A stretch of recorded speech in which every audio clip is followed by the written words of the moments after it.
Hey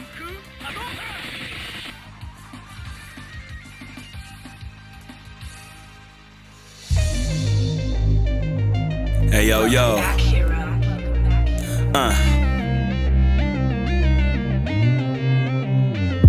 Yo, check it. This my special attack, 100 swords, 100 episodes, and here's to 100 more.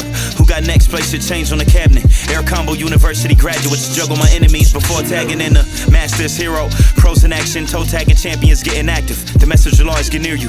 Return to the dream team, Spider-Man and Strider hear you. When the mask is on, I can't promise Cyclops to keep his glasses on. The handshake was potent. The inner glow shown as a mega optic blast trailer behind the Shinku Hadouken. How you gon' dodge both of them? Blast you down to the last atom. Best regards from the proton cannon you couldn't fathom. If you were raised on gaming and put a controller up, I'm old enough to study the meta before I bless you. We understood space in the dash clean. Now we need the Justin Wong poster right next to the pro athletes. Final justice like a primary lotus from out the sky. Stars and stripes reminding you racism is still alive. Bring a plasma sword to a gunfight. Hayato, bring a hurricane kick. Tatsumaki Senpaku. One time for all my tacos who played the console to their eyes closing. Probably forgot to study for their finals. Welcome to the SwordCast. SwordCast, my wordplay, my swordplay when blades clash. Oh, welcome to the SwordCast. SwordCast, my wordplay, my swordplay when blades clash. Oh, welcome to the SwordCast. SwordCast, my wordplay, my swordplay when blades clash. Back on this mug. Are you recording? Yes. So we're back. Yeah. Ladies and gentlemen, off of another soft hiatus, not a long one like before. Hey man, you know, life is known to life. Life does life. That's the thing that life does. It's life. And when it be doing that, we be not recording the pod. Yep. Life equals true, which is a good thing, bro. When life is life, and that means we're alive.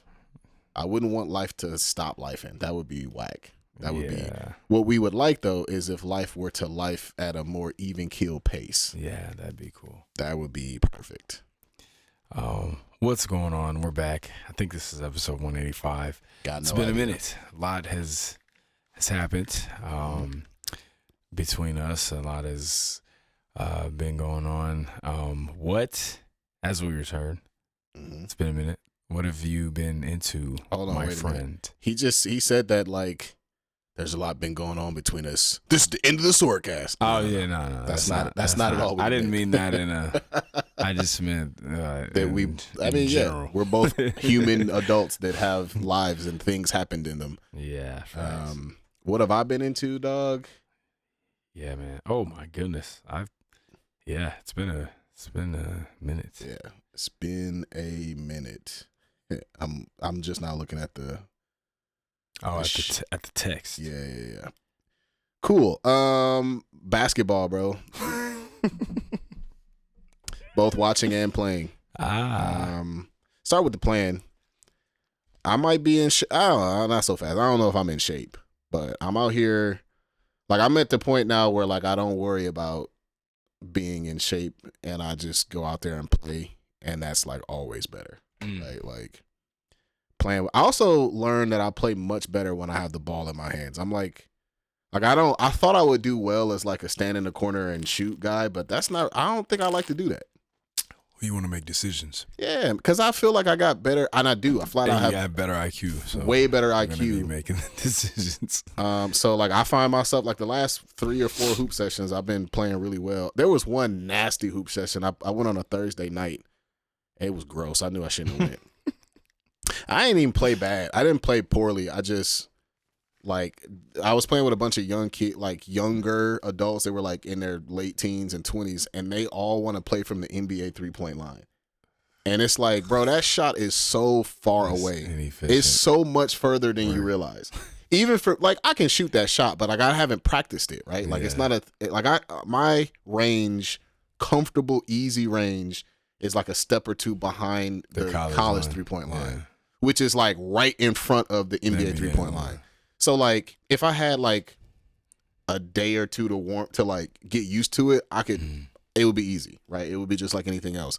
But like imagine the last time you hooped in that same gym, y'all were playing the college 3-point line, and then you go in 2 days later and all of a sudden they're playing from the NBA 3. And I'm like, it changed everything, bro. It changed my entire approach to the game.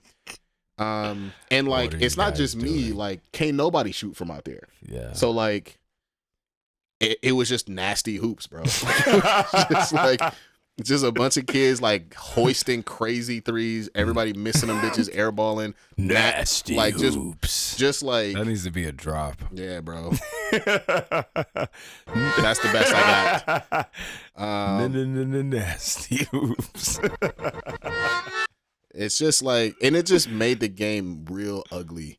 Bro. Just weird, like long rebounds and just bad shots, long rebounds. Guys just refusing to play closer to the rim.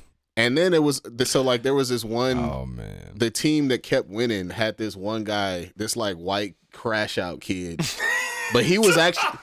But I can't explain it any other way. He was just like a crazy white kid with like he might have been biracial because I think he had locks. White crash out kid. And he was just like, but he was balling though. Bro, what does that even? What does that mean? You just got to see him, bro. He just looked like he just was going super hard, but he was killing though. He was frying everybody. I'm like, wait a minute, why y'all keep letting this nigga cook y'all? And he was going off for. So I started off guarding him, and I actually did a pretty good job guarding him. But then I because I'm bigger than a lot of cats, I had to guard the other big guy on their team when we played them the second time, and he just started going off. He was like hitting everything, and he was like blowing by people. I'm like, wait a minute, what the fuck?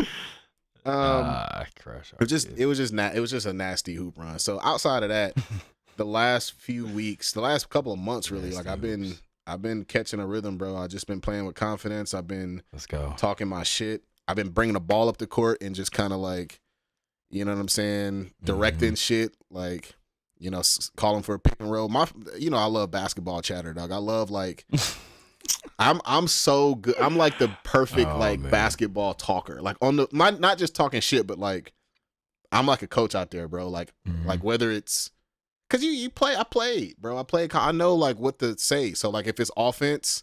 And I like doing it with like coach swag. I like doing it with like basketball lingo. So instead of calling for a screen and roll, you know, man, don't get me started on basketball terminology, man. Like, well, just even as a coach, I just love using just basketball speak all the time. True, but there's a difference between like X and O speech and on the court speech. Word up. Yeah. So what I'm talking about is like on the court speech. So like what I'll say is if I'm calling for a pick and roll, I'll just be like, you know, whoever the dude's name is, you know, niggas be having funny ass basketball. Yeah. Like, hey Bird, me you.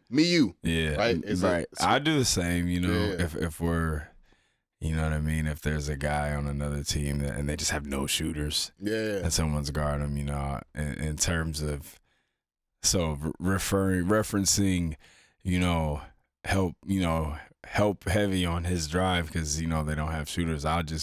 I'm like, you know, I'll say load his gaps, you know, load it on him and, you know, stuff like that. On defense, basketball terminology. Defense is the best where I'm calling out every switch. Stay, I'm low. He's switching, screen right, I'm up. Watch the drive, help on the drive. Cause I know, like, I know what my limits are right now.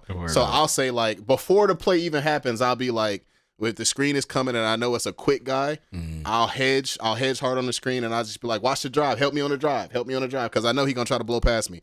But I'm gonna take away the 3-point shot. So niggas don't ever listen to me usually, but except for last week I got on a team with like some good like actual basketball players, and we was out there cooking, bro. Like we were playing good defense, we were making great passes. There was one game where.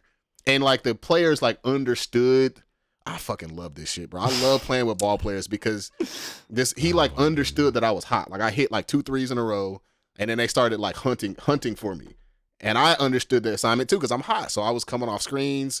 I think we go to 15 twos and threes. I had like 14 of our points. Like I was absolutely cooking. Dang. Although I blew a bunny finger roll. I feel like a fucking jackass, dog. I made a great cut, and my dog made an excellent pass, bro, because he was sort of posting up, and he made like a backdoor like post pass as I was cutting, and I ran out of fucking turbo, dog, and smoked the finger roll. Ran out of turbo. And then there was another layup that I smoked, but I had like 7 offensive rebounds because I refused to be like, I'm not about to look weak here. I'm grabbing every single rebound. I'm pump faking 18 times, and I'm scoring that bitch. Game. Yeah. So it was good, man. Been hooping. Also, the Pistons are flat out a pretty good basketball team, man. They're literally good. There's no but. There's no well. Nah, they're good. They're a good team. And listen, bro, we deserve this shit. Y'all remember how I was on here last year? I was out here depressed, legitimately lower quality of life depressed. Like it was because the Pistons were losing. It was horrifying. It was the worst. Okay, we were so excited about that season, and I know it just immediately was over. Evaporated. It was over in like a month. But it just. I mean, obviously they've added a lot of pieces. Yes, but coaching matters so much. Bro, I want Monty Williams arrested. Everybody. I want Monty Williams arrested for malpractice. I want him investigated for malpractice. Because, I think, seriously, part of the reason why this turnaround is so miraculous is because the Pistons weren't nearly as bad as they were last year. They weren't, the talent on the team was not nearly as bad as their record indicated. But Monty Williams was out here. He was out here throwing games, bro. He was, running all bench lineups with a bunch of fucking G League players. He was playing, and y'all know I got a love-hate relationship with Killian Hayes, but he was playing Killian Hayes over Jaden Ivey, bro. Jaden Ivey was at the end of the rotation. What the fuck are we doing, bro? I always look at it, and I don't think players tank ever. No, it's always a administrative thing, you know what I mean? Mm-hmm.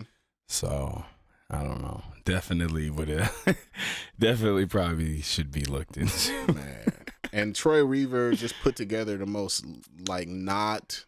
he made the basketball play so difficult for Cade Cunningham, bro. He really did. And he was playing the hardest brand of basketball possible and still averaged 23 and 7. And now this guy is literally a top 6 player in the league to me right now. I would agree. The only and here's a crazy question.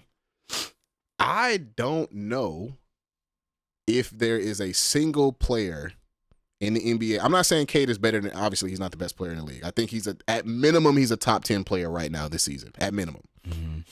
In terms of age, skill set, situation, I'm not sure if there is a single player that I would trade for Cade Cunningham. No. You got what is he, 6'8"? Yeah. 6'7", 6'8". He's a 6'7" point guard, handle, playmaker, elite playmaker, elite passer. Good defender, can shoot long. No, I mean, in terms of a guy, especially as much as he has a ball in his hands, no, I wouldn't. So here are there's 3. He's a lot more similar to Cade is a lot more similar to Shai Gilgeous-Alexander and Luka than a lot of people probably want to admit. So there are 3. His usage is crazy. Oh yeah. There are 3 logical question marks that you would say, all right, you got to take a look at these 3 guys. It's Luka, Shai, Victor. Here's why I would take Cade over all of them. Shai is the one that I'm the closest to saying yes on, just because I can't stand him. I can't stand his. I don't like the way he plays. What, bro? I know how you feel, but I don't think he's a free throw merchant, bro. I know. Just wait. Just wait. Just wait. The whistle that he gets. The whistle is crazy. The whistle that he gets affects the way that he plays the game. I think there's a difference between him and Jalen Brunson or Trae Young. I think they are, or Joel Embiid, I think is the worst example. Which is absurd because he's 7 feet tall. I see him do so much stupid stuff. He just be falling down, bro. Bro, did you see when he jumped? He jumped in the crowd for a shot fake. And he hurt himself. Yeah. Oh man, come on, Joe. So my point with SGA is that I think there's a real big difference between how he goes to the line versus how Brunson and like Jalen Brunson and Trae Young don't attempt basketball plays. I feel like that about Shea though. Sure he does it every now and then. I'm a Warriors fan, so I watch him play. I've seen him play. No, for sure. He's one of my favorite players, so I watch him. I have to watch his games when they play the Warriors. Watch him. Can't stand. Watch him. I mean, he gets a lot of calls. He gets a very soft whistle. But when I watch him play, it doesn't look the same way as when Trae Young will just like he won't even try to like do a basketball move, bro. Like with Shea, like he drives to the basket by far more than anybody else. Him getting fouled a lot makes sense. Trae Young is fucking like 4 feet tall, like doesn't he's not aggressive, and he just like finds. And I think Jalen Brunson is maybe even worse than Trae Young. They don't even try to fucking hoop, bro. They don't try to hoop. They don't try. They just fucking fling the ball up and just like stop in front of you and like do this weird herky jerky shit. Like, bro, like you're not trying to hoop, bro. Stop. That's not like that's nasty basketball, bro. I hate it. Oh my goodness, man. Anyways, you might look at Shea just because of what he's done so far. About to probably win an MVP, average 30, elite player. I think Shea needs somebody else though, right? I think Shea needs like he's been killing like this for a while, but their team is really good. Their team is stacked, bro. Yeah. And so like, think he needs some. No. I think the reason why he's good now is because he's got pieces now, right? Like he's got like 2 other legitimate stars next to him, and like now their team is good, but I don't think he can do as much on his own as Cade does on his own right now, right? Like. And then Luka, on the other hand, I think Luka is maybe a better offensive player than Cade, but just the fact that he plays 0 defense and is like, I don't think he's going to age well. Like, I think the Mavericks were crazy to trade him. But the thought process of, like, is he going to be the same player in 6 years is not a crazy line of thought at all. Whereas Cade, I think, will be ascending still by then. And then as far as Victor, a crazy like maybe the craziest defensive prospect we've ever seen. Elite on his way to being an elite offensive player. He still can't shoot that well, and needs to fucking fix some of them 1 foot like long threes that he takes. Yeah. You are 7 feet tall, like that shit does matter. But Victor need a point guard, bro. Like he can't unlock none of that shit on his own. Like he's not like Cade. The position he plays and how good he plays that position is the reason why I think he would be the person. I'm not saying he's better than any of those 3 guys. I do think he's better than Victor right now. Don't tell nobody I said that, but I do think I would take Cade over Victor right now. I don't think Cade is better than Luka or SGA, but I think he could easily be as good as those guys in the next 3 years. And he's younger, and he just plays the position in a way where like he can be the guy that makes you go, whereas those other guys like need other pieces. Like, I hear that. Except for, I mean, I think Luka is that guy too, but Luka just needs. Like Luka don't play defense, so like it just is what it is on that. Anyways, yeah, so that's what I've been into, man. Hoops, basketball, and you know, anytime you turn the SwordCast on, it's probably gonna be some lengthy hoop talk on here. Yeah. But yeah, man, I've been into. I guess it's been a minute since we last recorded. I've been into Kamen Rider. I started. So my son really likes Kamen Rider, and you know, I've always kind of been a casual visitor of Kamen Rider stuff. You know, when I was in Japan, I went to the toy studios and I you know was in there checking out the Kamen Riders. The Kamen Riders is cool. It's Question. Do you think Kamen Rider? This is gonna maybe surprise some folks, unless you're a Sentai nerd. But I think the common person enjoy Sentai. Well, here's my question. I think the common person would probably think that Power Rangers-esque stuff is the most prolific Sentai. Right. But I think it's Kamen Rider. It is definitely maybe by a lot. Yeah, it's Kamen Rider is huge in Japan. I think it's definitely Kamen Rider. I almost would. I'm not sure about this, but I kind of wonder if Power Rangers got way more popular here than Super Sentai ever got in Japan. I'm not sure. You know what I mean? Do you mean like the Super Sentai team? The show. Yeah. If the American, I think you might be right because I think Kamen Rider is what Power Rangers is over there. What Power Rangers is or was over here. And but yeah, I randomly got into Kamen Rider. My son, and you know, it's Kamen Rider it's a complicated. It's so much, right? There's a ton of it. There's different eras of Kamen Rider stuff. There's I think it's on maybe the fourth era now, and there's different eras, and the different eras kind of. There's a vibe that kind of an aesthetic that kind of goes with each show of that era. You know what I mean? So I like a lot of the older stuff. You know, I watched Kamen Rider Black. It's pretty much Kamen Rider Black is kind of known as maybe the best one. It came out in the 80s. It's good. I watched Kamen Rider Kuga. That's the one that was out when we were in high school. That one's cool. But yeah, man, it's fun. It's just, you know, it's Japanese superhero, you know, with and then the film Shin Kamen Rider that movie's crazy. I love that movie. I've watched it so many times in the past couple months. But Shin Kamen Rider is a film that I love. It was made by Hideaki Anno, the guy who made Evangelion. It's really dope. And he also did Shin Ultraman and Shin Godzilla. It's kind of a series of films that he does, but the Shin Kamen Rider one is my favorite. So yeah, I got into Kamen Rider, man, and I've also been I've been just watching a lot of movies. Me and you've been talking about this a lot. I'm kind of really turning into like a film snob. I used to, you know, I'm entering this interesting point where, there was a time when I just could not watch a movie that didn't have action in it. You know what I mean? And now I'm just. I hadn't noticed that. I don't think I knew that about you. Now I'm just, just watching all types of films now, and then, you know, it's more, we're gonna talk about directors later, but it's you find a style that you like. You know what I mean? And you just kind of gravitate towards that.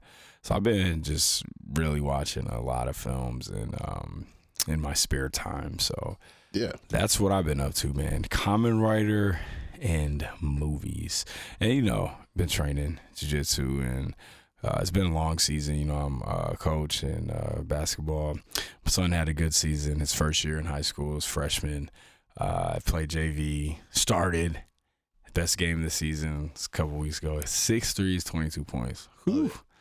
But very proud of him. And yeah, man. So that's what I've been up to. Boom. Real quick wrestling recap, man. New Japan has been absolutely on fire. We talked about Wrestle Kingdom in the last episode, I believe. I'm not sure. That was a minute ago. I think we did. Wrestle Kingdom and Wrestle Dynasty was fire. Kenny Omega came back. But New Japan, New Beginning, man. This show slapped. Hiroki Goto is one of my guys, one of the most underrated wrestlers of all time, one of those guys that has never been the world champ, finally beat Zack Sabre Jr., he finally won the title.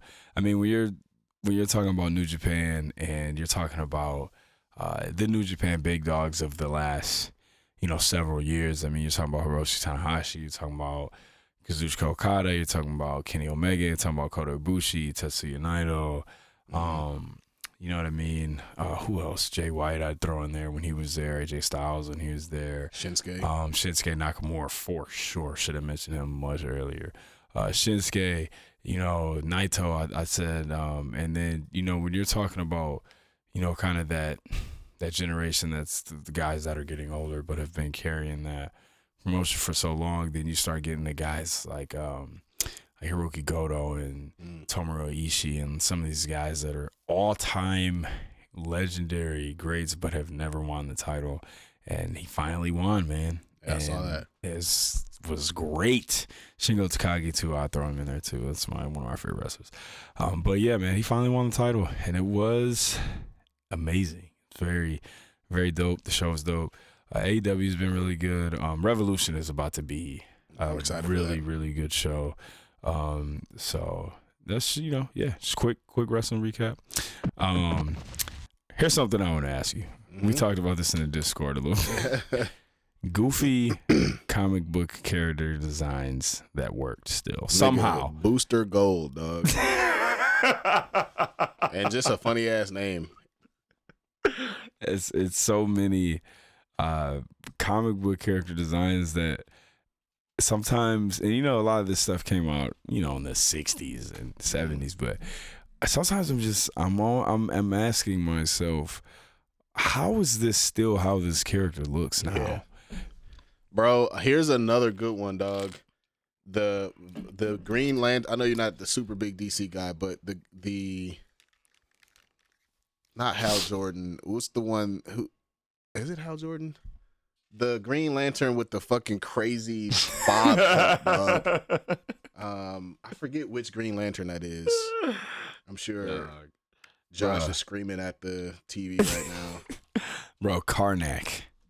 Oh yeah, with Karnak big looks ass head. Incredibly stupid, man. He's got a fire power. You know what his power is? His power is insane. Yeah. He's just a good fighter because he knows where your breaking point is, bro. Systematically knows how to break you down. Dog, if I hit that nigga right in his goddamn Adam's apple, I'm shutting all that shit off. Hit that nigga, turn that nigga power button off. Goddamn. Karnak looks dumb. Galactus looks so stupid, man. That's a great one. Low key, dog. Hold on. Galactus looks ridiculous. This is gonna hurt us as 90s millennials. No, don't you dare. If I saw, without any context today, if I saw the Silver Surfer, I would be like, what the fuck is that? Why is that nigga surfing? Why is he just... Why is he naked? Why is he naked? Why is he bald? Why is he just silver? But like, Who's this chrome naked? He looks naked creature. Why does he look like no reproductive organs? Bruh, why does he look like a Ken doll that's just been painted silver? But we're not putting no smoke on Norrin Rad's. No smoke on his name because he is maybe my favorite superhero ever. So, oh man, Bullseye. Yes, it's ridiculous. Looks so stupid. There were some Guy Gardner. That's the Green Lantern. Bro, look at this nigga's haircut. Guy Gardner, Green Lantern.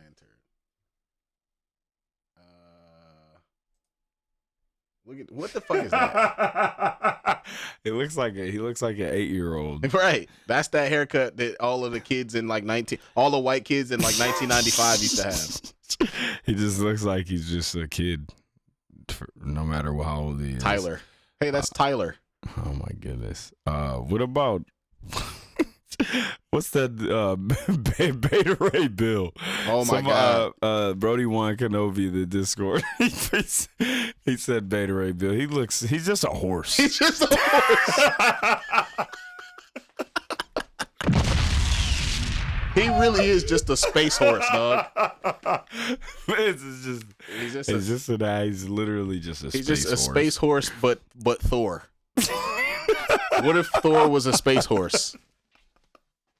Beta Ray Bill. And then the homie Steam Boys. MODOK. But I don't think. But my man's is literally a head with arms and legs. No, dog. The premise was, but it works. I don't think MODOK's. You don't think it works, nigga? That shit is dumb. Period. And I like MODOK, but I think the reason why I like him is because that nigga looks stupid. Because he looks so stupid, bro. But yes, MODOK. Oh my gosh, is ridiculous. MODOK looks very dumb. Very dumb. Mojo also, speaking of which. Oh my gosh. He's just kind of fat slab of meat just sitting in like a crab chair. Bro, what about Strong Guy? Oh, my guy from the X-Force. Goodness gracious. Or I think he was in both.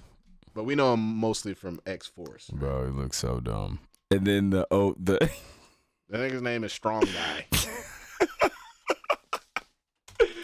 Oh my goodness, bro! And he's got one of the worst names ever, Strong Guy. I mean, I've always thought Rhino looked really stupid. The homie Raul said in the Discord, he was also talking about remember the original Electro from Spider-Man?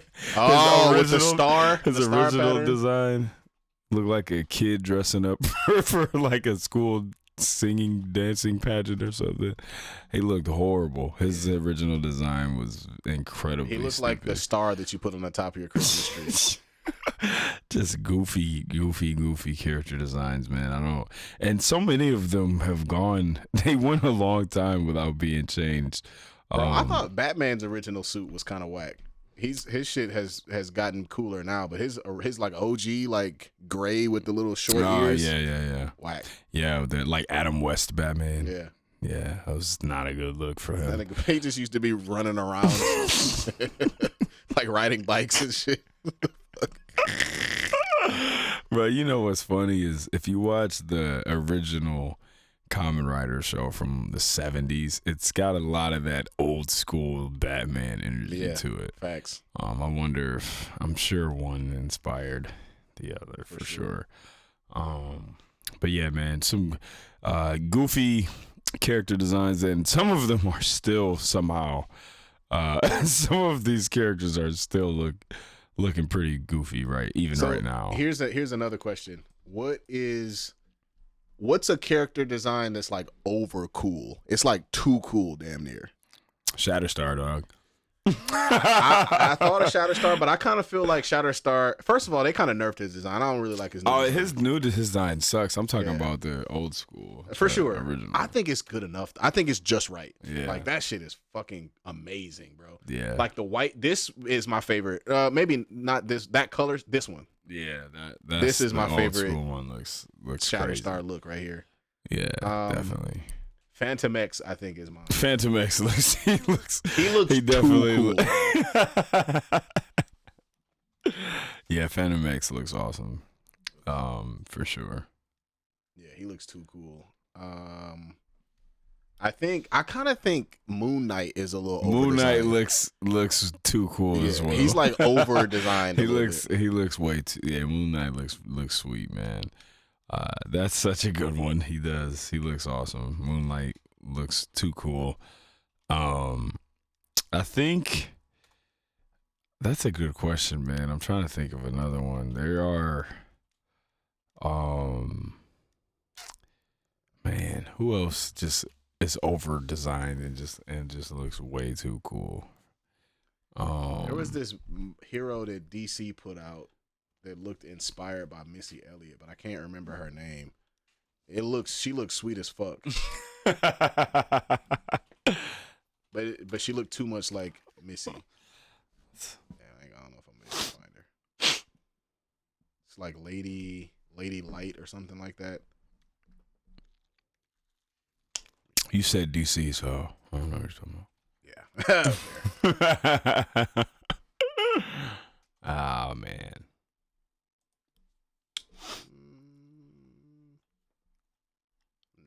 Not gonna. Oh wait. No, never mind. Anyways, yeah. So there are a lot of cool designs. Some of them too cool. Very many. Some, yes, too cool. But speaking of,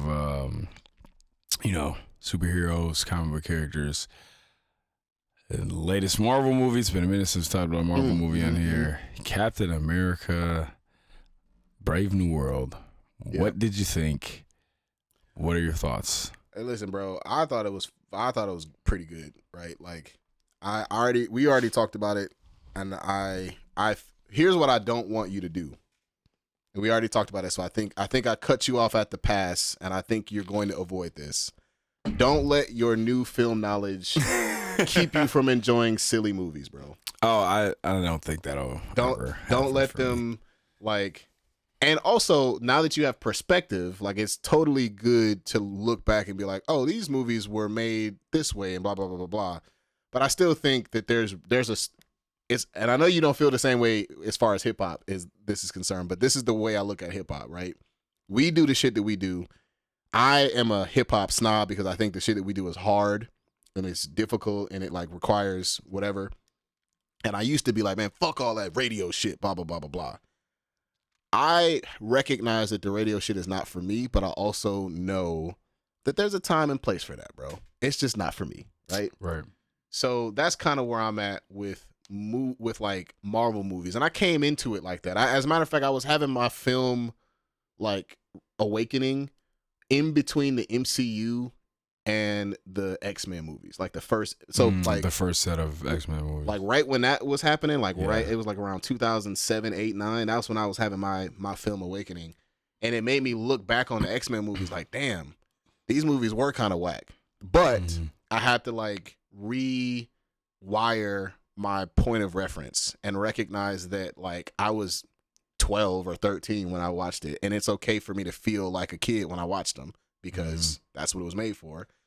And I also knew what to kind of expect with the MCU moving forward, is that like, all right, these movies are made for popular consumption, which is going to mean that like art house, like high, highfalutin type films, most people don't like those kind of movies, right? Like that is a very, very niche. It's a niche for sure. For sure, right? Like just in the same way that like only jazz heads like really, really hard like jazz. This like just look at my fucking chops, bro. Like I'm like I am a elite jazz piano savant, and I'm doing shit with this piano that's like damn near don't even sound like music.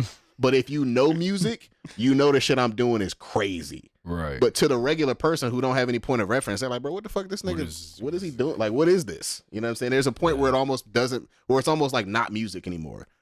And so I think movie producers are aware of that. And the MCU was, especially early, I think that there's some other stuff happening with the MCU that maybe we can talk about another time, where I think that they are, they're Disney at the end of the day. They're gonna find a way to be evil and like suck the life out of shit, which sucks. Which is frustrating. But I think movie producers understand that and like don't go into these films with the expectation of getting Oscar nominated, which is the reason why I say all this to say my like new film knowledge, not new anymore, new at the time, actually made it easier for me to be a fan of those types of movies.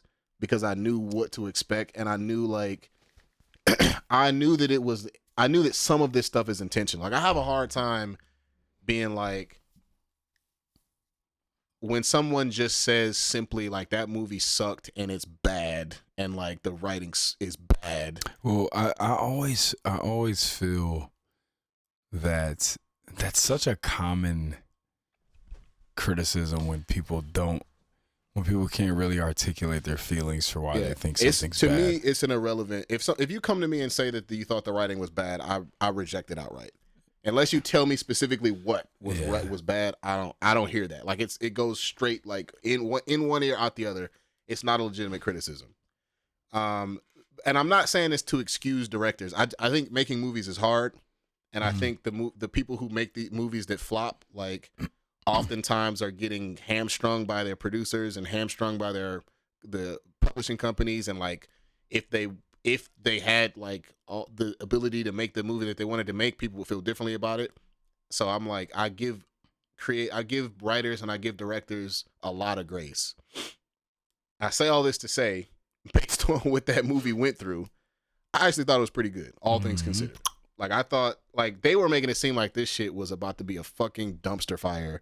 It had so many different rewrites, like everybody was talking about like how it was like a nightmare to shoot on set, how like Disney was being super duper whatever about it, and the crew was miserable. Usually that means the movie sucks. Usually that means this shit is about to be just a horror show. So I went into the movie expecting this shit to be weak. And I fuck with Anthony Mackie, you know what I'm saying? He's a legitimate black leading man. He's a good actor. I think he's a good Sam Wilson. I don't love the Sam Wilson character that much, but I think he's good enough at that role. So I went in there rooting for him. I was okay with whatever the movie was going to be, and I thought it was all right, bro. It was the action scenes were flat out pretty good. I thought the action scenes were actually pretty good. Yeah, it was good. It was all right. I'd probably give it a 7.5 out of 10 on an MCU scale. That was all right. I thought it was one of the better Marvel movies in the past 3 or 4 years. Yeah. Yeah. I kind of felt the same way. I, very similar. Went into it, just wanting it to be a good Marvel film. Yeah. which what we've grown to expect from them, and that that genre, it is what it is, you know what I mean? And I'm not showing up expecting to see Seven Samurai, you know what I'm saying? Well, actually, but I enjoyed it. I thought it was fun. I kind of expressed to you some of my gripes with it. I just get, and this is a bit of a film snob complaint, but I get so frustrated with how they just don't shoot anything on location, man, and I just get because I feel like there was a time when the green screen, when the green screen stuff wasn't so obvious. I don't know why, but now it's so obvious that, and it almost looks. You can just tell they just pop so much. You know what I mean? Oh, for sure. The actors, when they're doing the green screen stuff, they pop out so much from the actual background, and it just looks terrible. I don't like it. Two things are true. I think we've gotten a lot better at knowing what green screen is. I think it's easier for us to detect it now because it's so common. And also, particularly for me, we both were in the theater. We both said it at the same time. Like that last scene when he was fighting the Hulk, or Red Hulk in like that cherry blossom. Mm-hmm. I was like, damn, these niggas are at the warehouse right now. Clearly, like it was like super obvious. I was just like, what are we doing, man? Yeah. You know what I mean? This is at the warehouse. They down the street, bro. I was just there. I was just literally, bro, I'm not even bullshitting. I was just where they were at in Universal Studios. Like, I don't know if you've ever been to Universal Studios in Florida or in California, but the theme park is literally, it like oversees the movie lot. Them niggas go down there. They right there. I see them. There's Dom Toretto. There's Vin Diesel. He finna get and shoot Fast and the Furious 13. Oh my God. There they are. Bro, it was, definitely. But like I said earlier, I thought it was fun. It was a good, it was a good movie. I'd probably give it a similar score, 7.5 out of 10. Yeah. I really did enjoy how they kind of brung in some of the older things that have happened in the MCU. Yes, they had to address that Celestial, bro. That, and also, the leader, right? The character from the Incredible Hulk. I thought it was so that old Hulk movie with was it Edward Norton in it? Mm-hmm. I actually like that. That was good. Yeah. I've always liked that movie a lot with him and Liv Tyler. And towards the end of that movie, I haven't seen that movie in probably over 10 years, but I do remember in the end the gamma radiation spills on the scientist's head, on his brain, when they kind of hinted at that being a thing, and then you just never forgot about it. They just never saw the character never saw the character again for over 10 years. Yep. So I thought that was cool. I do wish.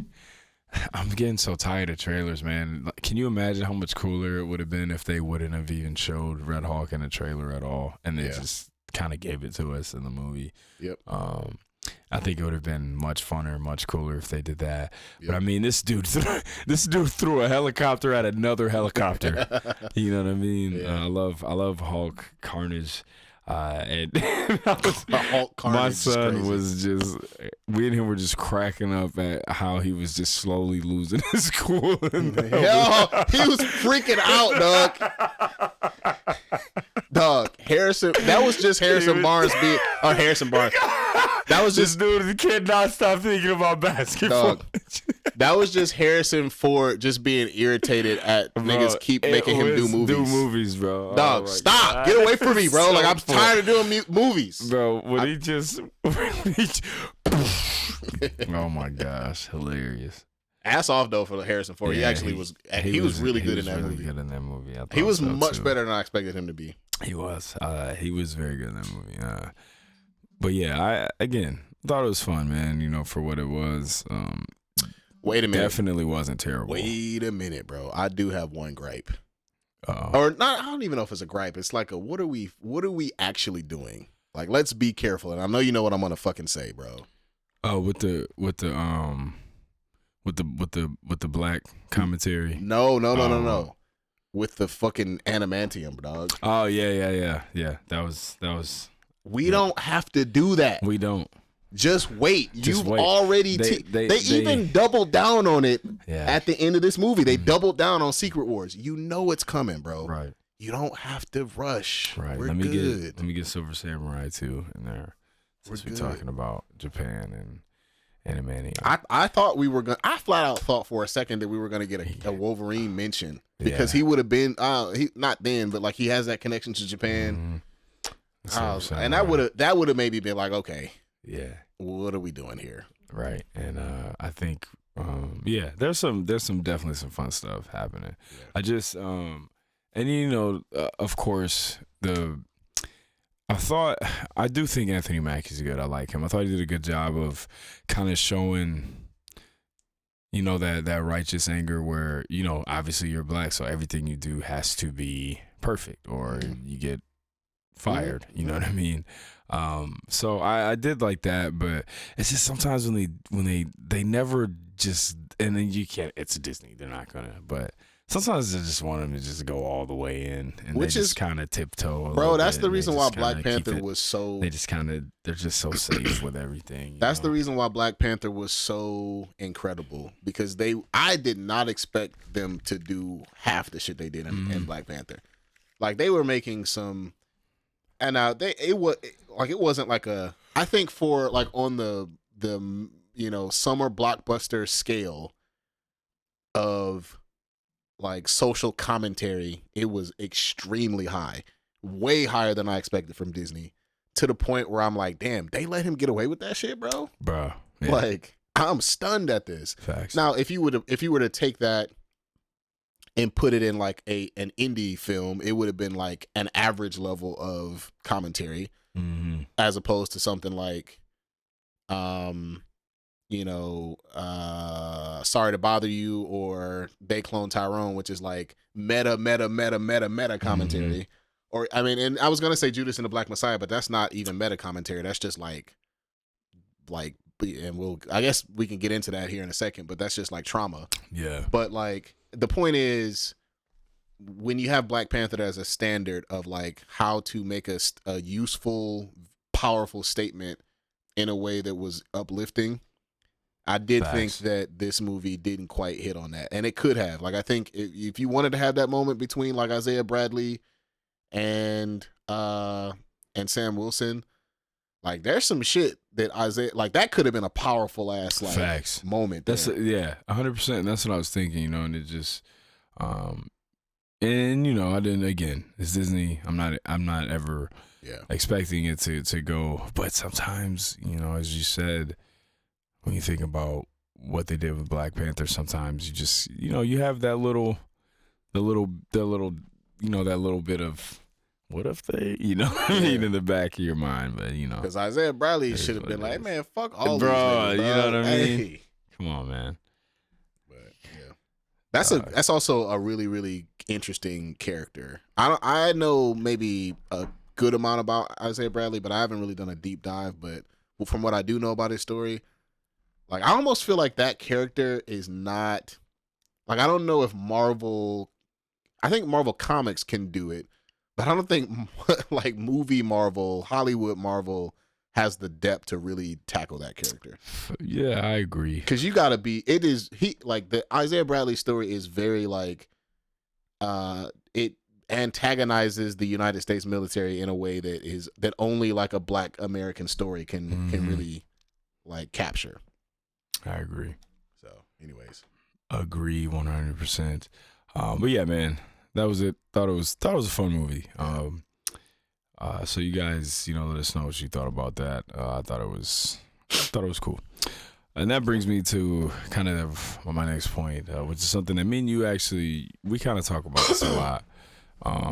So as I've been, you know, just watching more films and getting really into just other genres of movies outside of the things I normally watch. So I finally owe like $50 in fines. So I finally checked out Judas and the Black Messiah. Wait, hold on. I need to give some context of how this journey started. So Noveliss has been texting me over the past couple of weeks about his movie journey. Super proud of him growing outside of the action genre, because there's a lot of cool stuff. I mean, if y'all been watching the podcast for a long time, you've known, like, there's been stuff that I've been like, bro, like, you might want to blah, blah, blah, blah. And this nigga, he's got air combos in it. Nope. All right. No. So now, like, there's like a whole different world of stuff we can talk about. One of the things that I told him was, now that you have like this point of reference, I texted him. I said, now that you have this like point of reference of what quote unquote good filmmaking is quote unquote supposed to be, and you have an appreciation for it, which is important, I need you to look at some black directors now. Yeah. Right? Because the reason why it is so critical to me, because y'all know how I'm cut, bro. Like, I'm from this shit. Like, I'm from this, like, laser-eyed, you know what I'm saying? Like, my father was a flat-out, like, pioneer in the study of black history. Like, I was raised on that. Like, I have no choice but to view the world from that perspective. Not only do I have no choice as a black man, but also, like, I was raised and sensitized to looking critically at how black people move through the world, especially through our art.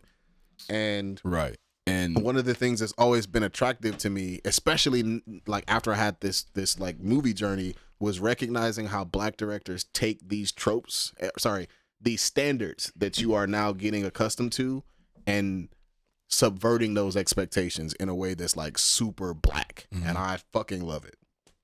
I agree. And this kind of brings me to my next, my relationship with black, cinema is kind of complicated because, one thing that, we talk about a lot is I flat out don't like black trauma as a film genre, you know what I mean? And so much of, the black cinematic adventure is trauma, you know what I mean? It's all based in trauma, in some form or another. And that's not something I enjoy, you know what I mean? So, but then, watching a film like Judas and the Black Messiah, historical, film, and again, these types of movies, we know how they're gonna end up, you know what I mean? In this story, the Fred Hampton is a story that I'm very familiar with, a figure I'm very familiar with. Yep. But this film is amazing. Bro, Fred Hampton was like 23 when 21, he died, bro. 21 and that, insane. And so one of the things that so this film is amazing. If you haven't seen it, you should watch it. This just again, as Hero was saying, art house level, film, and the acting is incredible, top notch. Kaluuya, what's his name? Daniel Kaluuya. Kaluuya, just absolutely insane in this role as Fred Hampton. But I think one of the craziest things that that you need to put in perspective is these guys and girls were so young. Man, these Black Panthers, fighting and dying for what they believed in. These are like they're kids, 17, 18, 19, 20. These are young kids, and Fred Hampton was only 21 when they assassinated him. Yeah. And it's a brilliant film. And Lakeith, what's his name? Lakeith Stanfield was amazing in this as well. He's one of my that's one of my guys. Yeah, he's one of the younger guys. That's an amazing actor as well.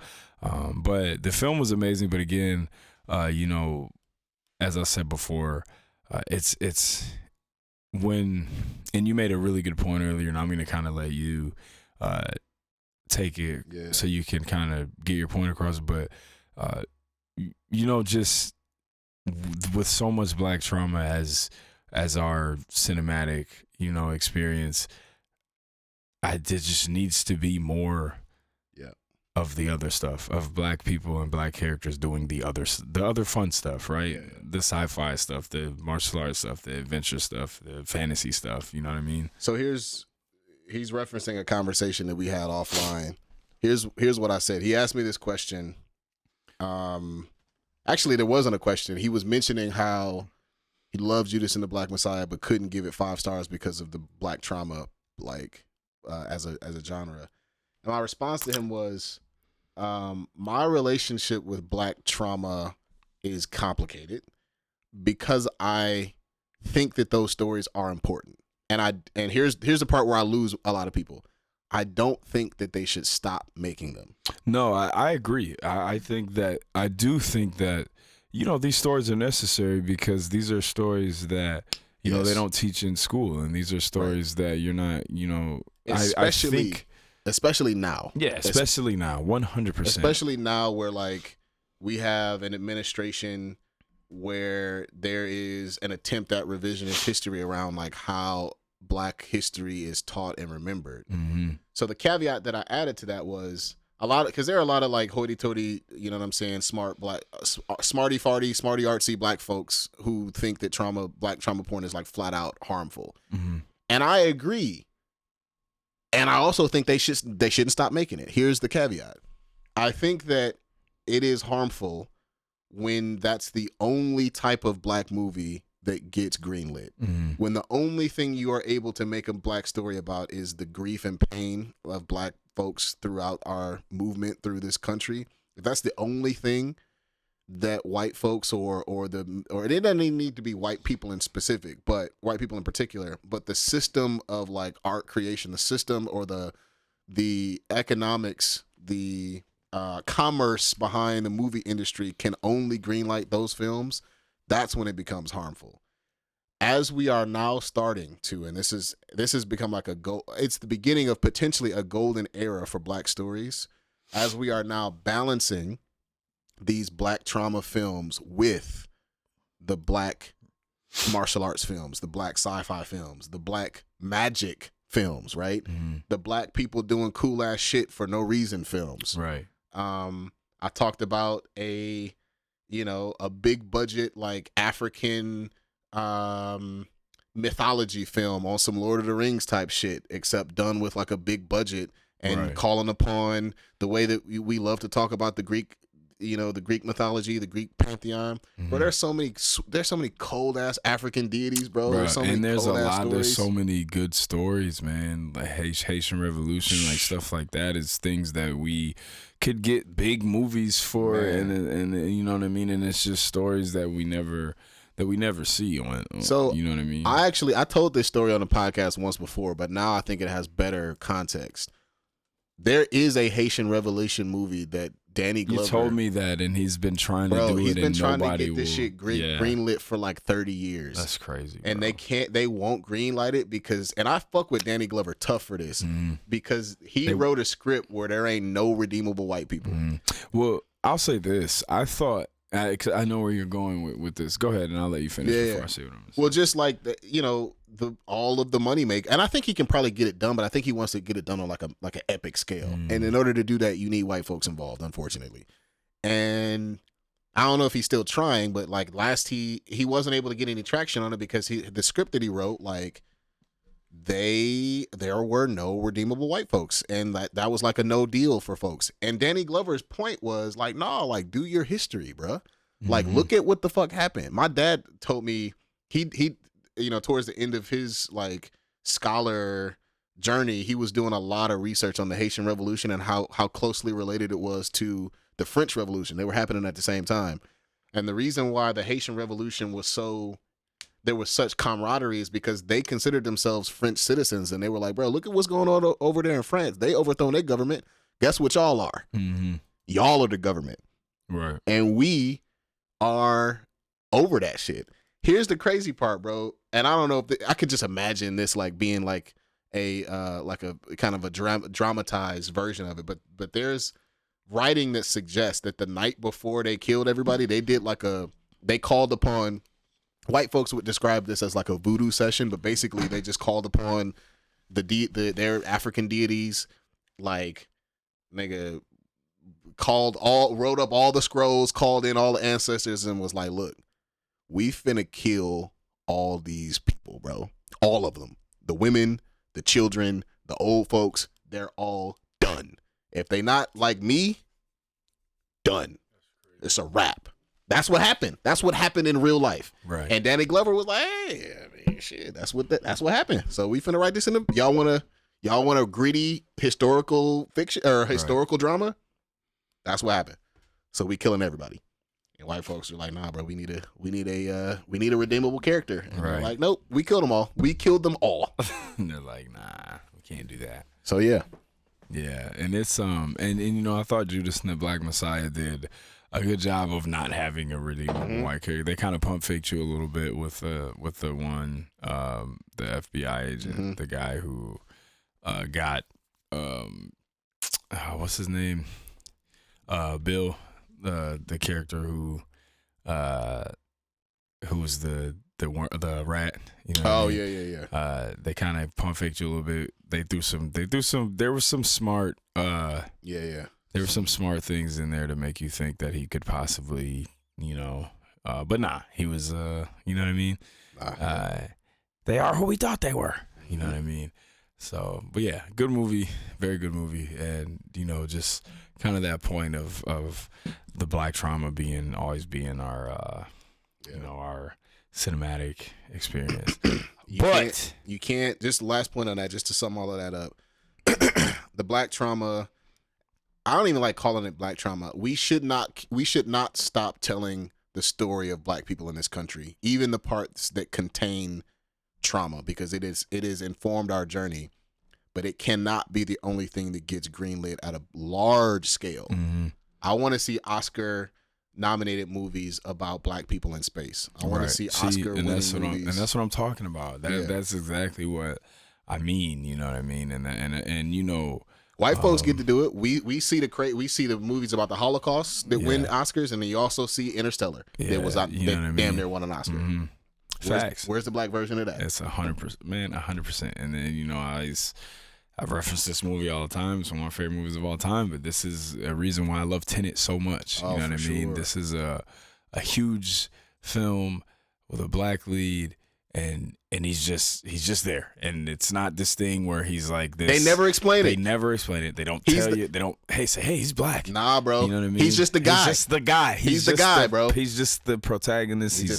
That's it. He just happens to be black. Bro, I'm telling you, I'm giving another one live on the podcast. This is the reason why I fuck with Foundation so much, bro. Yeah, I need to watch that. This is a show that I was fresh off the Dune energy. It's it's based off of Isaac Asimov's Foundation, which was a key inspirational text for Dune.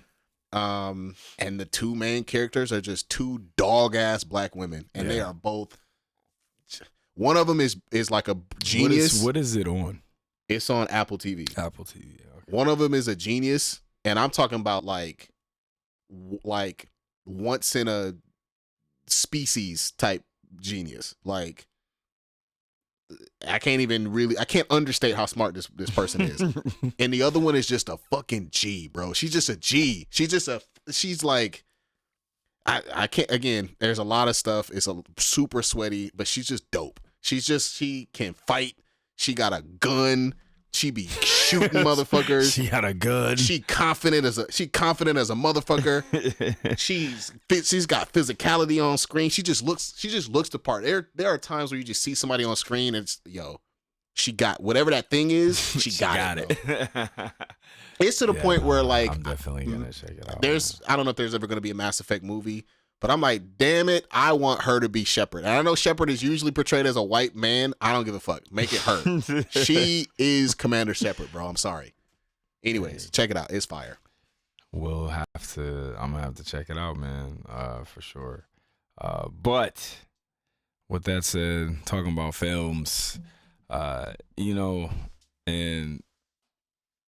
talking about films and just as important, directors, man. I think, especially, getting into more types of films, it becomes, if you like a director, then it's more so you're not necessarily chasing a genre, you're chasing a style. You know what I mean? You're gravitating towards a style that you really like, and it's something that they do really well. So yeah, man. Top 5 favorite directors of all time. Did you say 5? I did. Did you mean 20? Listen, bro, I'm about to start acting different now on you niggas. Y'all thought and shout out to my brother. I love Noveliss. This is my brother. Wait, can they see that list? No, they can't. Oh, okay. But I don't talk about films on this podcast very much, and I'm celebrating Noveliss. I'm not throwing him under the bus. He's throwing me under the bus. But the only reason why I didn't talk about that shit is because this nigga didn't watch no movies. Bro, I have watched so many movies in the past Now he year. might be more into films than I am. So don't get it twisted. I used to be a film fanatic. Me and Edmund used to talk about this shit all the time. Me, Edmund, Josh. Hey, bro, we all film guys now, dog. That opens everything up. Facts. So I the reason why I say all this is because I got 9 or 10 honorable mentions. Sidebar: American Fiction, hilarious. Oh! Jeffrey Wright. Just watched that too. Great. That is a hilarious. All right, look, movie, bro. I'm excited about this shit. Now we got to do best screenwriters. We got to do top 5 actors. We got to do top 5 actresses. Oh, I'm in. So hey. I mean, I'm into some stuff, but my top 5 favorite actors will probably be all people with hands. Nah. But bro, American Fiction, I love Jeffrey Wright. Bro, man. Jeffrey Wright is the dumber I behave, the richer I get. I cannot tell you how many times I've had that thought. Facts. If only I was just dumb, if I was just everybody else. If I was just an idiot, I would be making bread. Weez lives in the ghetto, dog. That movie is so funny. Speaking of which, planetary irony, bro. Yes. I'm sorry, that movie is hilarious. Yeah, the movie is openly making fun of the white people that are for sure watching it in the audience. Openly making fun of it, and they didn't even notice. It's a good movie. Yeah, so I'm just gonna run through all my honorable mentions real quick, bro, because there's how many honorable mentions you got? 3, 4, 5, 6, 7, 8, 9, 10. Literally 10. So I got to show my black women some love. Nia DaCosta and Ava DuVernay. So Nia DaCosta, she most recently did the new Rain Man. Will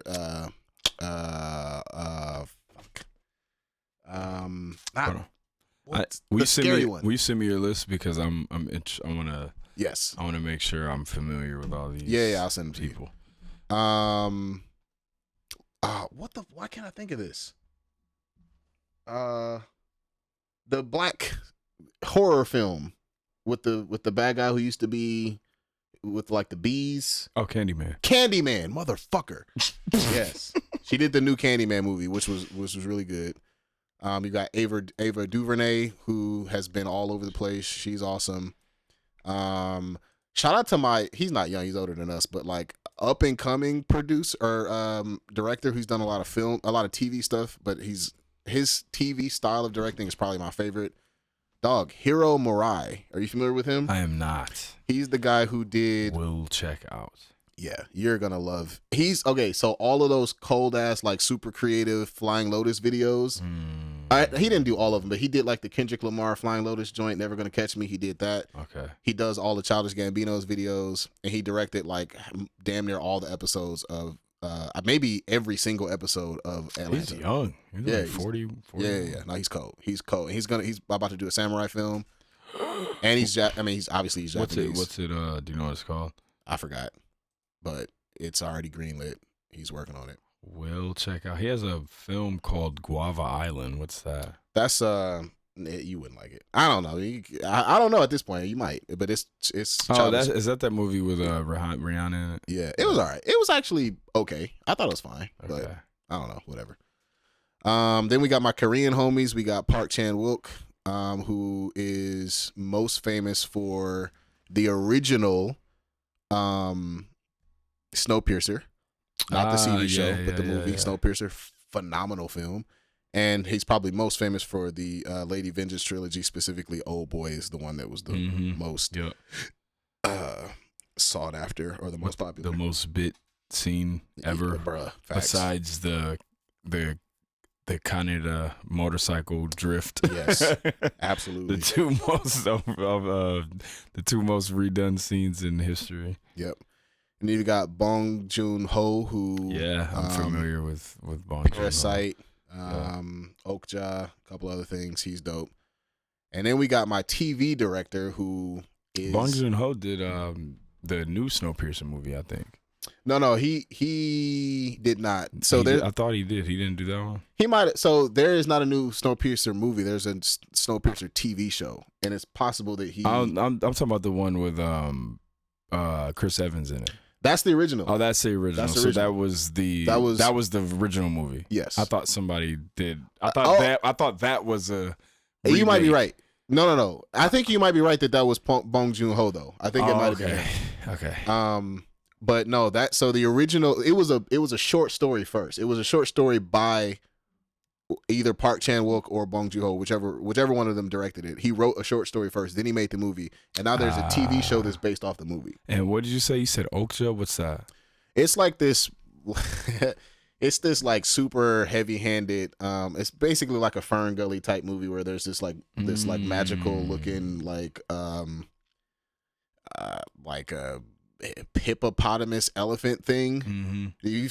Do you know what I'm talking about? I've seen it. I've never seen the movie, but I think I know what you're talking about. It was pretty good.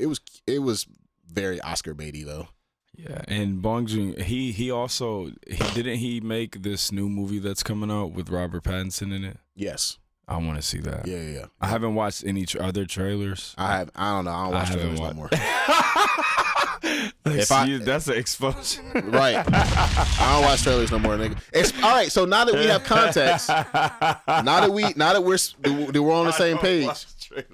If it's got a director that I fuck with, nah, for sure, seriously. Pete, if it's got a director that I fuck with, I am interested. I will actually see it. I will watch off the director alone. I don't need the actor now. If it's got a director that I fuck with, I'm interested, and I'll take a look. Yeah. If it's got an actor and a director that I fuck with, it's 100%. I don't need to see the trailer. Yeah. I don't need to see the trailer. I'm good. Like we were talking about Sinners. I'm going to see. I've seen the trailers, I'm seeing Sinners, but I'm going to see that shit day one. Yeah, immediately. Ryan Coogler, Michael B. Jordan.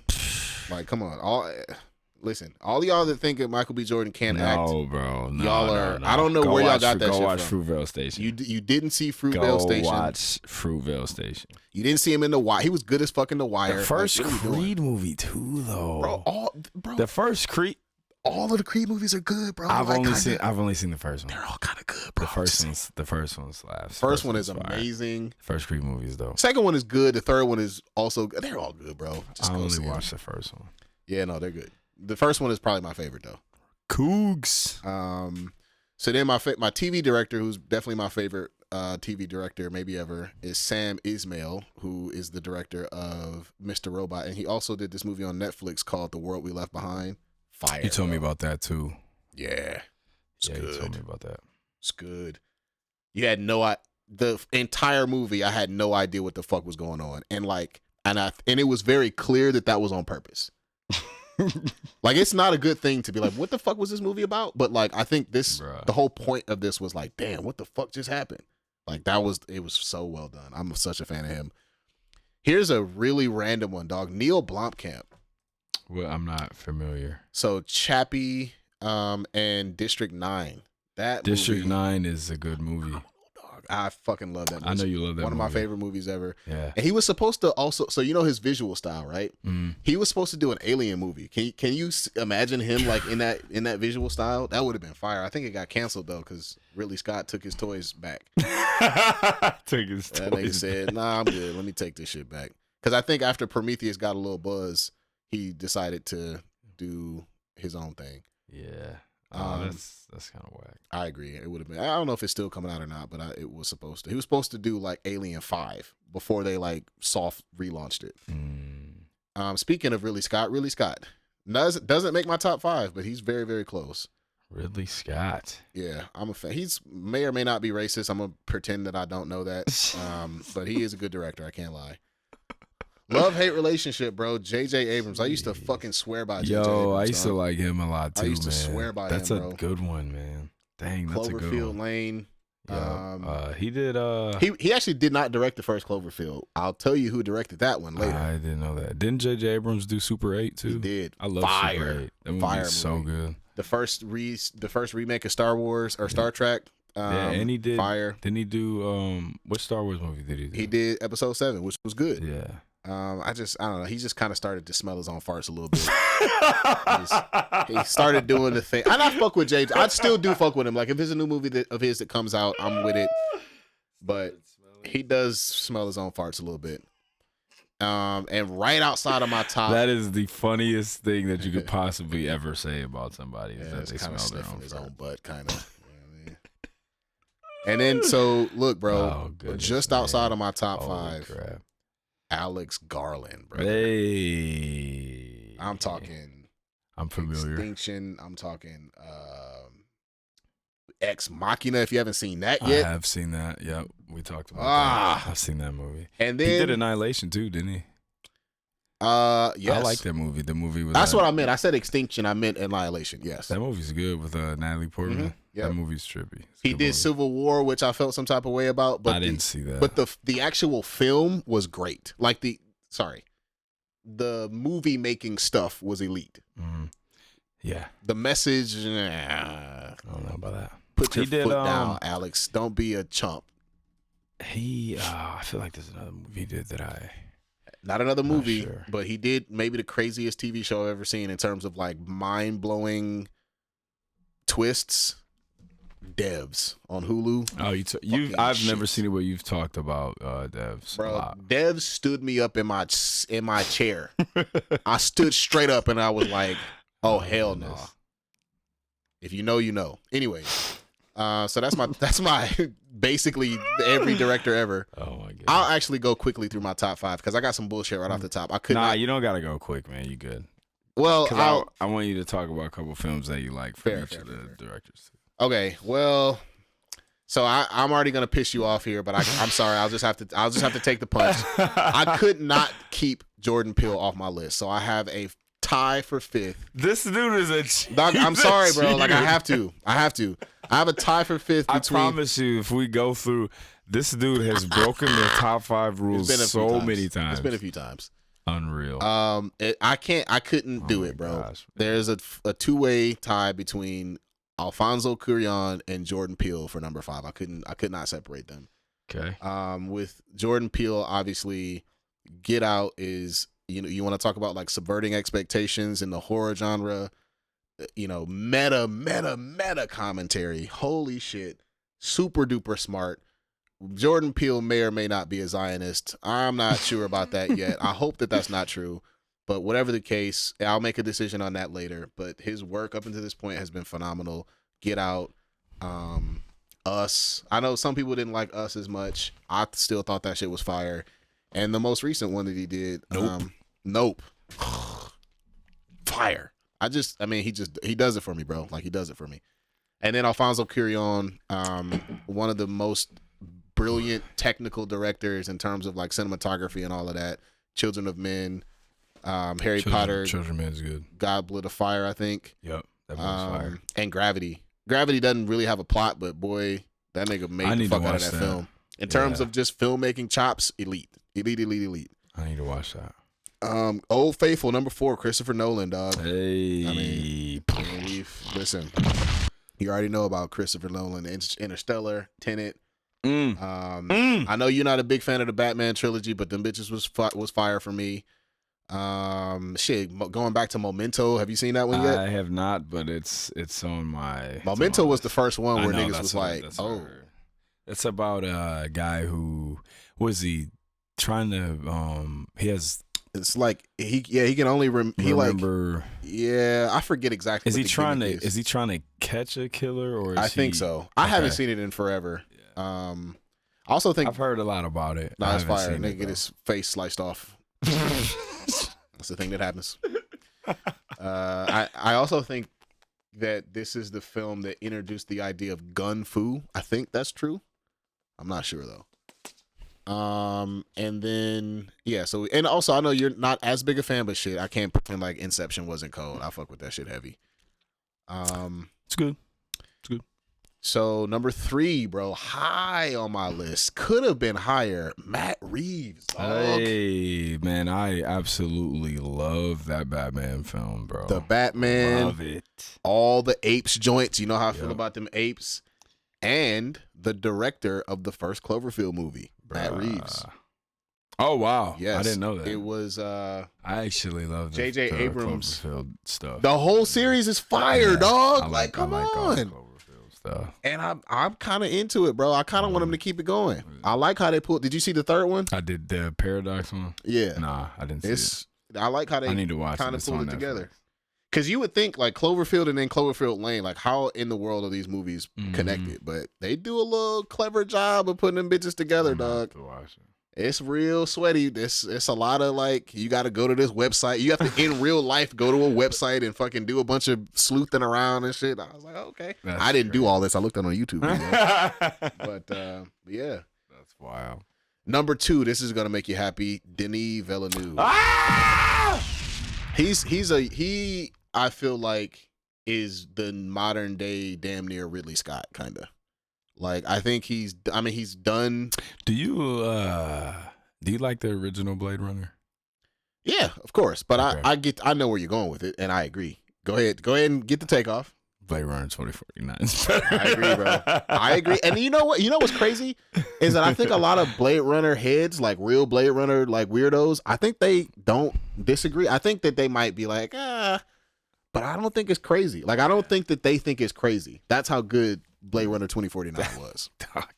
That is a movie that you could watch it in silence. I would just turn it on and just.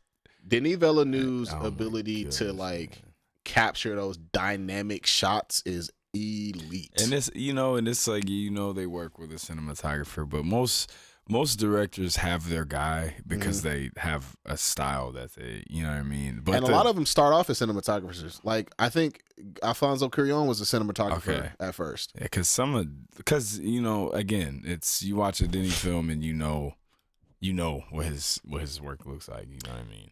So with these last 2 directors, I used to, when I was higher on Star Wars than I am now because of how Star Wars has betrayed us recently, I will never forgive y'all for canceling The Acolyte. That shit was so fucking good. So whack, man. It was so good, man. It was so good. Caving to the Bro, that show had everything, so dog. Stupid, it was so good. It had a fire-ass villain. It had a really cool story. Dog, it had some of the greatest lightsaber fights you ever seen in your life. So good, bro. A story where finally they were kind of showing the Jedi were jerks. Yeah, a little weird. They were kind of flawed, bro. Like, yeah, that was. And sure, say whack, if you didn't like OSHA, which if you didn't, you're a fucking loser. But say you didn't like OSHA, who cares? There were so many other cool characters, dog. Some dope characters in that show. What the fuck? I can't believe they canceled. And it could have went for like 3, 4, 5 seasons, bro. I can't believe they canceled that shit. Wow, it's gonna take me a long time to get over that. Yeah, facts. So I say all that to say,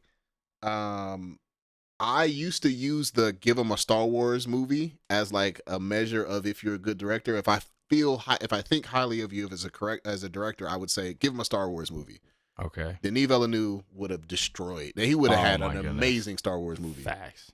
You know who would have probably had the best Star Wars movie? Oh, wait. I'm kind of interested. I don't know. Wait. What's your list? It shouldn't be hard, dog. I've been talking about my dog all day. Number 1, oh, Ryan I know who it is. Coogler. Ryan Coogler. Black. Cougs.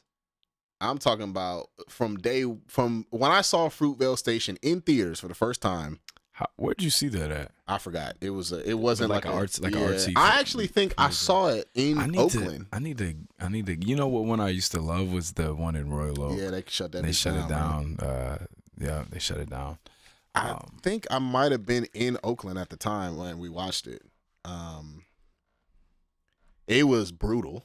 Yeah, man, that movie's tough. It's a tough watch. It's a tough watch. And I don't want to see it again, I don't think. Yeah, it's a one-time watch for me. But brilliant film, brilliant acting. I walked out of the theater like, I don't know if I've ever seen a movie like that. And this director, and I knew at the time that he was a young black. I think he's exactly our age. Cool. And if you ever heard him talk, have you ever seen an interview with Ryan Coogler? Yeah, I watched the interview where he broke down that casino fight scene from Black Panther. Yep, there was a Vanity Fair article. Oh my goodness, this is gonna be a really, really weird thing that I'm gonna point out. But like, if you know, you know.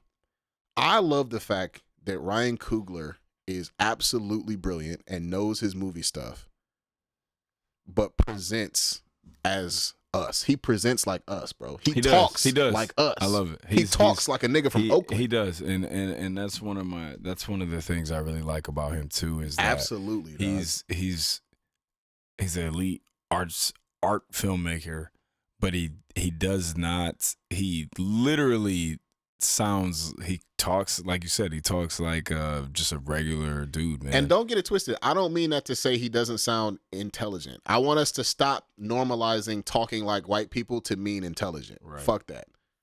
He is clearly intelligent. He sounds intelligent, but he talks like a person who lives in Oakland, California. A black person who lives in Oakland, California, and I fuck with that hard body.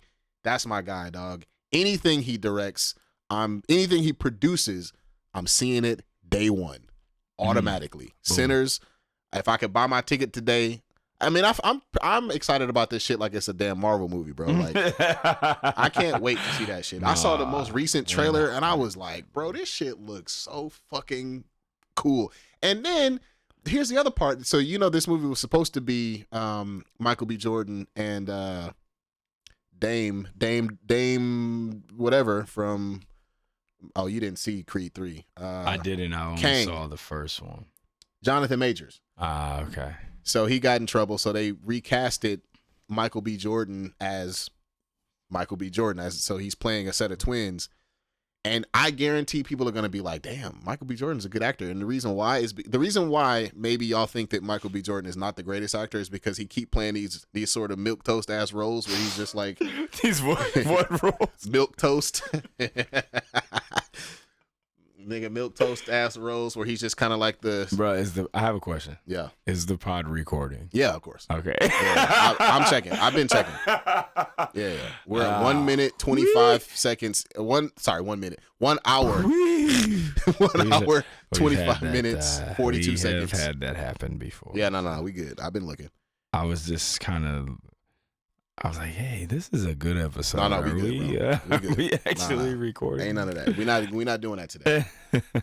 But he keeps playing these like very like straight laced like, hey, sort of American soldier roles. Yeah, he does. He's I feel like he gets cast very similarly to Anthony Mackie for some reason, and I don't think that they're similar at all.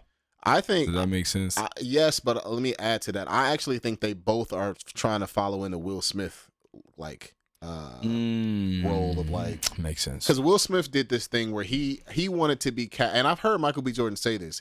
He wanted to be cast in like leading man roles, whether they were black or white, and he would just make them his own because Will Smith is maybe the most charming actor that we've ever seen.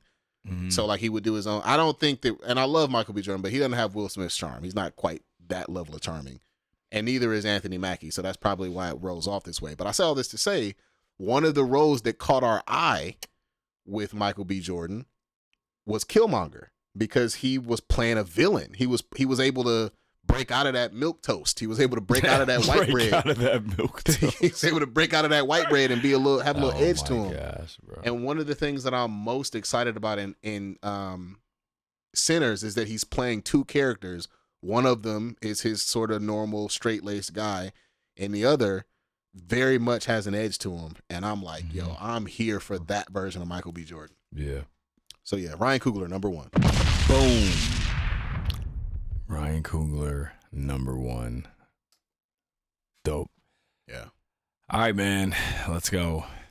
Movies, films, directors. I have a lot of honorable mentions too, man. So I'm sorry. Hey, let's get through them. I'm gonna just run through them. I mean, like you said, this guy could possibly be racist. I'm not really sure. But Ridley Scott. Yep. Jordan Peele, man. George Lucas, flat out. You know, I love Star Wars. I can't. I'm not gonna sit here and pretend like I don't love Star Wars. Is it? I think George Lucas is a genius. I think he's a visionary. Still one of my favorite directors. Probably would be in my top 10. I wouldn't say top 5, but definitely in my top 10. George Lucas is a visionary. He's a genius, flat out. Yep. James Cameron, man. Hold on, real quick. I forgot that Luka is playing the what's the name tonight? Oh, the Mavericks. Yeah, I gotta check in on that. Go ahead though. Predictably, are they calling him fat when he's not fat? No, but Lakers are up 15. He was fat and he smoked cigarettes and he drinks. Luka only got 12 points right now, though. I expected him to have 50 by now. 1,000. Yeah. Man, he probably, I don't know. He probably don't give a fuck. It's his teammates though. He damn near got a triple-double though in only the second quarter. This dude just said he only got 15 points in the second quarter. Well, 12 points. That's the second quarter. He hooping. But no, he got 12, and 7. Oh right my now. gosh. Nah, he going crazy. Anyways. But yeah, honorable mentions. James Cameron. I love man, just both Terminator films, Aliens. I sneaky love Abyss, that movie from the 80s. I love Abyss. James Cameron is that's a good call. James Cameron's one of those guys, man. One of those guys for sure. Jean Yimo, man. I love him. This is a guy that made House of Flying Daggers and Hero. Really, I love artsy, pretty martial arts movies, and he nailed. And the House of Flying Daggers is maybe the prettiest of them all. Oh goodness, that movie is absolutely gorgeous. I love it. And it's got one of the greatest plot twists of all time. Mm-hmm. I love Choi Hark. This is another Chinese director. This guy, he just has a style that you see in a lot of stuff. Yen Wu Ping, GOAT, fight choreographer. He made Iron Monkey. He made that Wing Chun film. Yen Wu Ping is the GOAT fight choreography. I mean, his choreography is all over some of the best movies ever made. Crouching Tiger, Hidden Dragon, The Matrix, Kill Bill. You put him over the guy from John Wick? I do, man, just because, I mean, did you hear the movies I just named? But I do love Chad Stahelski, though. That dude he's insane. I can't wait to watch, see what he does with this Ghost of Tsushima movie. But yeah, love Yen Wu Ping. Miyazaki, man, Studio Ghibli. Hey, that's a nice this shot. is another. I love Ghibli movies. I didn't know we could do that. Now I would have had like 3 or 4 more. Because you got Miyazaki. Maybe we might have to come back to do animated. Because I got a whole bunch of them. Yeah, we might have to come back to do animated ones. And then Ryan Coogler, man. Again, love Ryan Coogler. I need to see a couple more. Maybe another. Like if the Sinners hits for me, he'd probably be in my top 5 because I love this guy. Love Black Panther. Love Fruitvale Station. I just, again, even watching, we talked about this off air, but Judas and the Black Messiah, he produced it. Mm-hmm. It still felt like a film of his, you know what I mean? And you could feel his imprint on it for sure. Yeah. And then my other honorable mention is Hideo Gosha, man. This is one of my favorite Japanese directors. Makes some super dope samurai films. He's got this movie called 3 Outlaw Samurai that I love. This movie called Goyoken that is amazing. And he's one of my favorite directors too. All right, let's go. Top 5. Number 5. Akira Kurosawa, man. I know. Predictable probably, but I love Kurosawa, man. I think I don't love the same films that a lot of other fans of his love. You know what I mean? Some of them are flat out boring to me. Bro, a lot of his movies. I was gonna say I respect him as a legend. Yeah. I think a lot of his movies are really boring. No, they are for sure. I'm not even gonna hold you up. There are movies that he's made that I've tried to watch that I just thought were way too boring for me. For sure.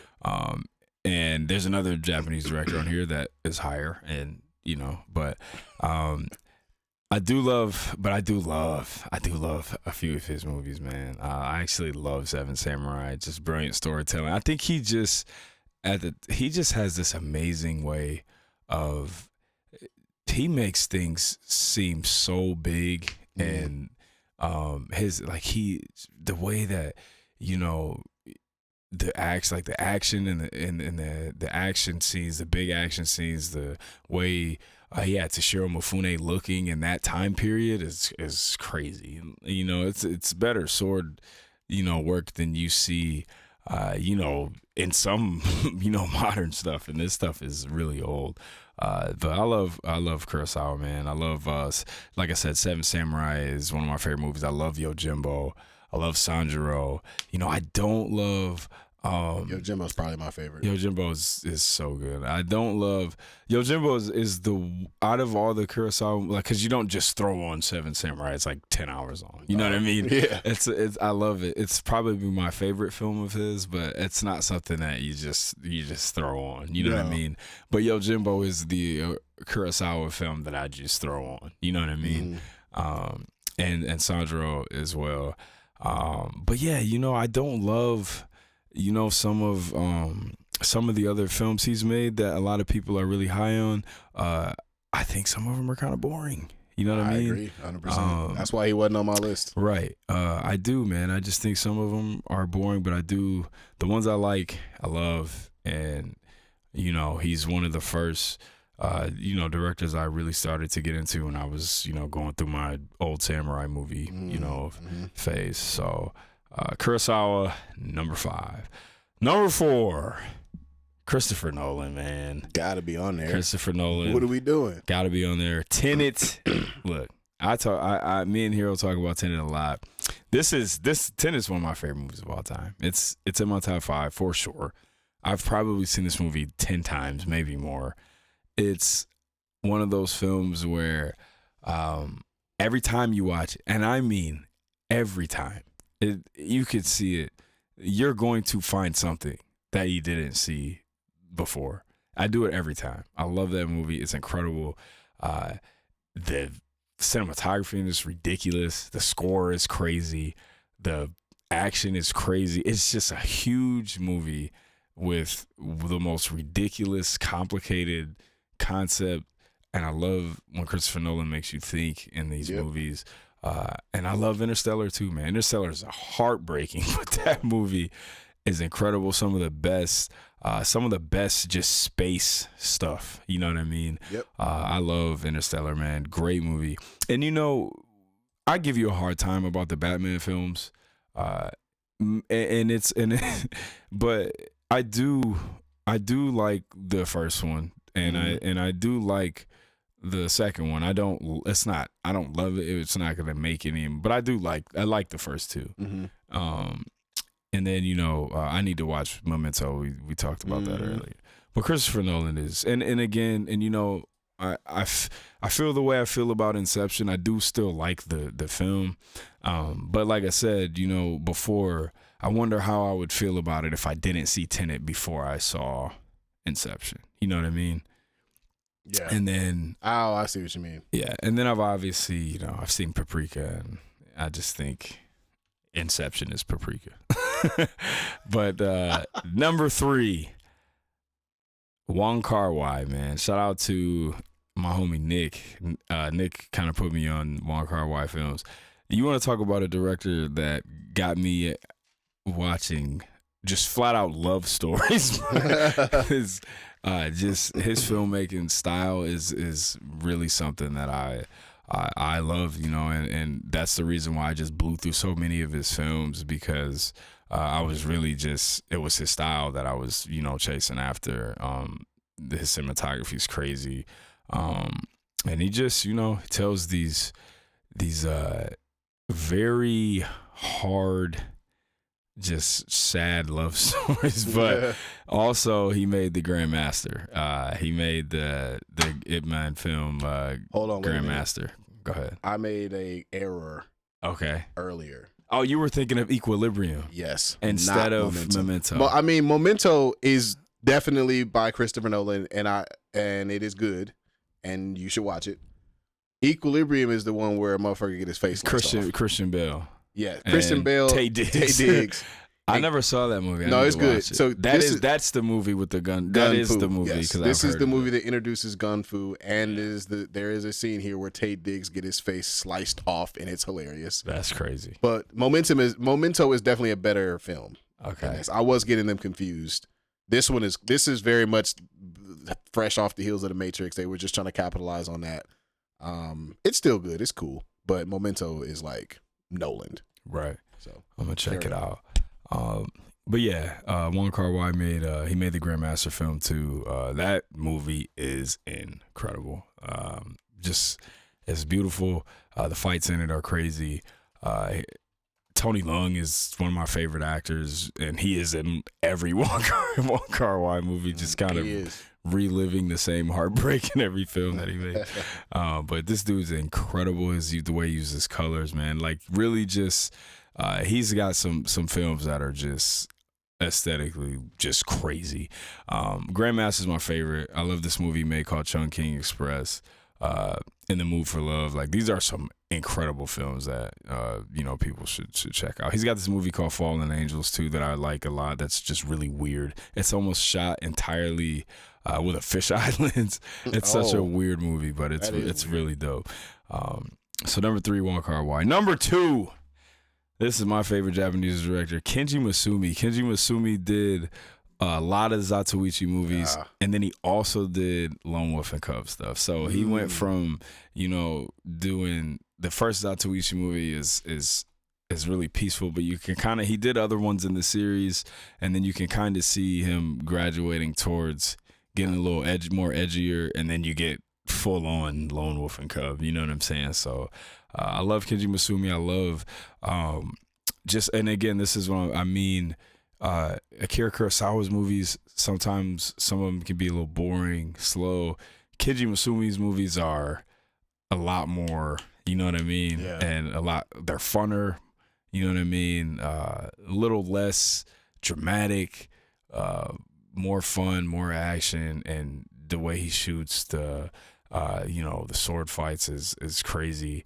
He had a trilogy of movies on Criterion that I watched, and he's just an incredible director. I'm surprised he's not more. I think people that know, you know what I mean? Mm-hmm. But he is incredible. So Kenji Masumi number 2. And then number 1, come on, man. It's Denis Villeneuve. It's Denis Villeneuve, man. Dune Part 2, Blade Runner 2049, Arrival. This guy Sicario is good too, man. This dude is he's off the chain, man. He is off the chain when it comes to not just sci-fi, but other stuff. But definitely, he's a big dog in sci-fi for sure. Yeah, he might be the big dog in sci-fi right now. Definitely. I love this guy's movies. He just knows how to do the big giant blockbuster film, but it's really an art. It's really an art film. Mm-hmm. You know what I mean? He does the art house film disguised as the big Hollywood blockbuster. You know what I mean? But it's definitely it's the art film though behind everything. So that's my top 5 favorite directors, man. 5, Akira Kurosawa. 4, Christopher Nolan. 3, Wong Kar-wai. Shout out to my homie Nick. Number 2, Kenji Masumi. Number 1, Denis Villeneuve, man. Let's go. Man. Boom. And again, like I said, Ryan Coogler could jump into this 5. If Sinner's really his, I think he'll get in there for sure. Very excited about that. I'm excited for that movie. A lot of dope directors, but these are my favorites. Thank y'all for listening, man. Yeah. Hopefully we can find a sliver of consistency. At some point. Get a little rhythm going. But my basketball season's over, so I will be more available. It was a long season, but it's over now. So thank y'all for listening. Episode 185. Let us know your top 5 favorite directors. Peace.